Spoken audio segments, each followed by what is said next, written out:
Hi, my name is Jimmy. I'm a fourth year electrical engineer. I'm the team leader, and I volunteered myself to be the electrode test dummy. Hi, my name is Kathleen Martin, and I am a fourth year electrical and computer engineering major. And on this project, I worked on hardware design, implementation, and testing of the amplification and signal processing systems. This also included Simulink simulations, electrical construction, and technical troubleshooting. Hi, my name is Erin Raftery. I'm a fifth year EE major with biology and anatomy experience. I served as the team's doctor, understanding the mechanisms of action for the device, locating muscle stimulation targets, and researching potential applications. Hi there, I'm Andy, and I developed a proof of concept for a personalized rehabilitation application. The application calibrates the device for each user, which then monitors and displays the measured user signal in real time. Hi, my name is Shane Walsh. I'm a fourth year computer engineering major, and my main responsibility was software development. This included designing the GUI and implementing Bluetooth Low Energy to facilitate wireless communication between devices. Hi, I'm Yale Duffy. I'm a fifth year electrical engineering major who worked mainly on the PCB design for this project. I also helped Kathleen and Jimmy with hardware debugging and testing throughout the building process. We are Group 2 for Baharam Shafai, here to present our Capstone project Myolink.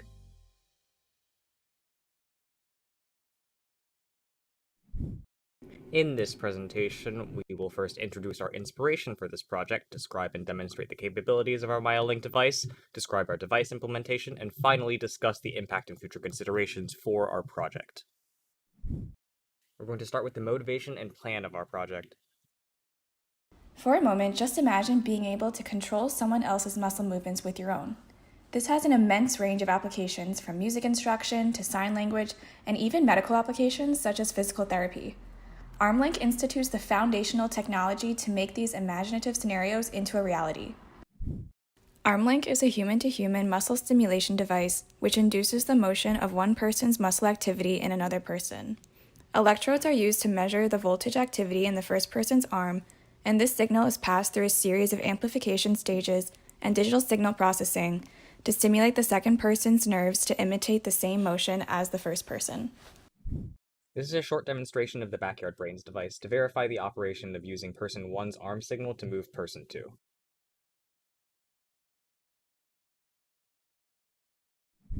Next, we're going to talk about the methodology behind some of our choices in our designs. Humans and other animals use electrical stimulation from neurons to control muscle movements. When it is time for a muscle to contract, an electrical signal travels down a neuron from the spinal cord until it reaches a muscle cell. The neuron releases a chemical that binds to the surface of the muscle cell and causes the muscle to contract. When the neuron stops releasing the chemical, then the muscle can relax. This means that muscles are not directly stimulated electrically and that we must target a neuron in order to get a reaction. We can artificially control muscle movements by stimulating a nerve with electricity directly.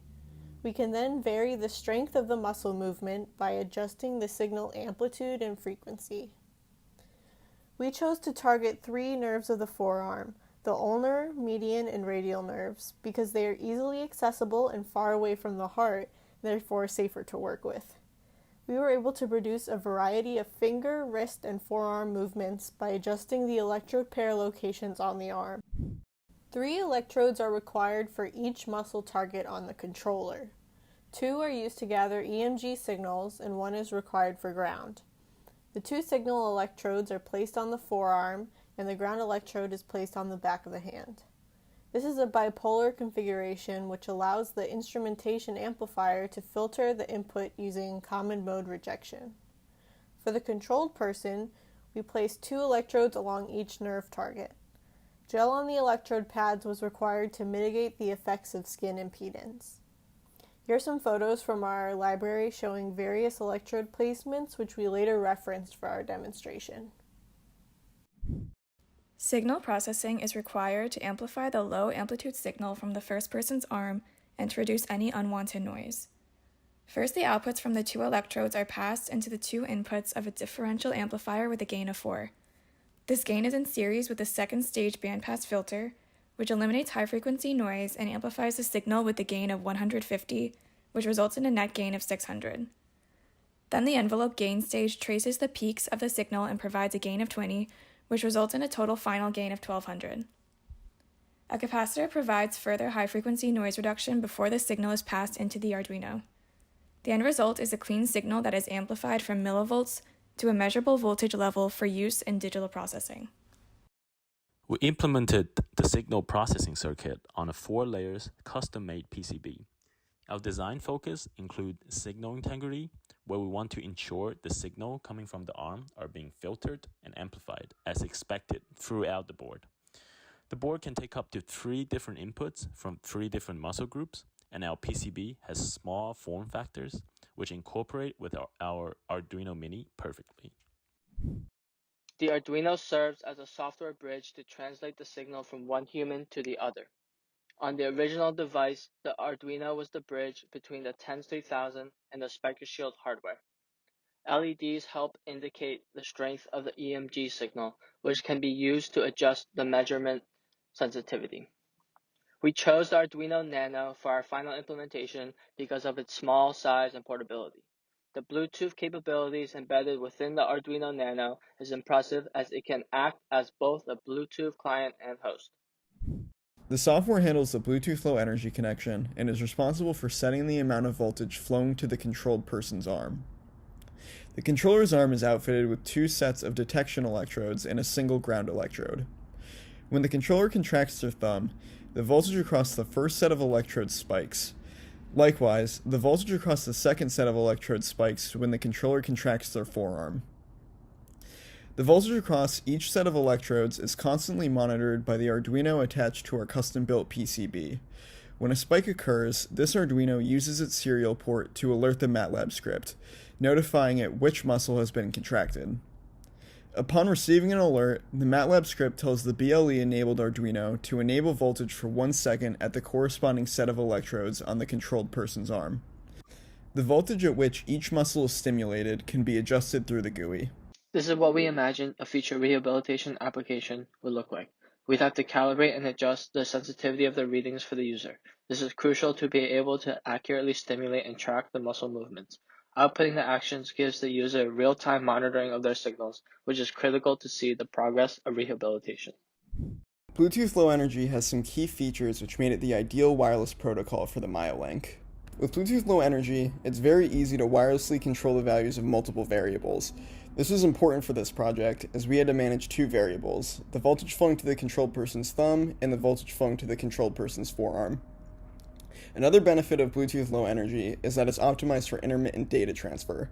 This was ideal for this project, as the voltage variables are modified infrequently, at most 4 times a second. These features made Bluetooth Low Energy the clear choice over other popular wireless protocols such as Bluetooth Classic, which transfers thousands of bytes of data per second and has no built-in support for managing multiple variables. The transcutaneous electrical nerve stimulator, or TENS unit for short, is the device responsible for causing the controlled person to move.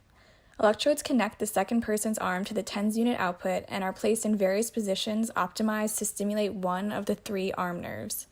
The device features dials which can adjust the frequency, pulse width, and amplitude of the stimulating signal. We considered an output frequency of 20 to 100 Hz, which has been shown to be optimal for muscle training applications. The key modification to the original Spiker Shield was the transition from wired control to purely software-based control, and this was made possible by replacing the mechanical dials on the TENS unit with digital potentiometers, which were controlled via Bluetooth. These potentiometers controlled the amplitude of the TENS unit output, which corresponded to the voltage intensity at the second person. For the last section of our presentation, we're going to talk about how we implemented our final design for our project. To put all these pieces together, we're going to summarize with the full workflow. First, the controller flexes his or her arm muscle to generate a voltage potential across the area of interest. In our demonstration, the thumb and forearm muscles were used. Because the signal is noisy and of low amplitude, the signal is passed through the PCB, which contains the filtering and amplification circuits. This output is received by the Arduino serial port, which maps the amplitude of the signal to a range of digital values. A MATLAB script then sends the amplitude data over Bluetooth to a secondary Arduino Nano microcontroller. The microcontroller controls the resistance of the potentiometers, which scales the applied voltage at the second person. This scale is customized per person via a user interface based on their personal reaction to the applied signal. The signal is finally passed to the second person through the corresponding electrode placements, causing a replicated movement as is seen in the demonstration. We're going to be showing you 2 clips for our final demonstration. The first clip will show you just a standard operation of the device, and the second clip will show you the operation of the GUI along with the device. As you can see in this demonstration, when I move my thumb, the Myolink causes Jimmy's thumb to also move. Likewise, when I move my forearm muscle, Jimmy's forearm muscle also contracts.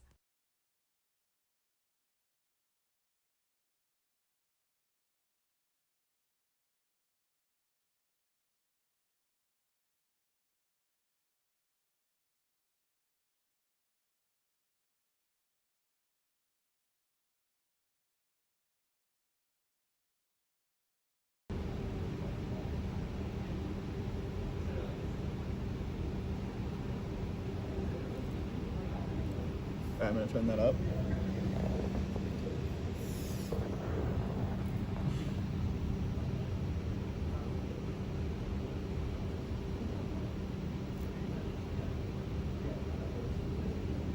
Okay.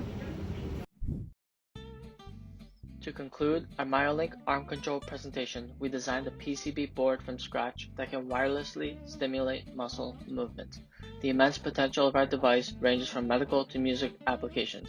The ability to control and monitor someone's arm is an innovative step in a brain-computer interface. We would like to thank Professor Shafai for advising our team on this project and the ECE department for supporting and encouraging us throughout our time here at Northeastern. Thank you for your time, and I hope you enjoyed our presentation.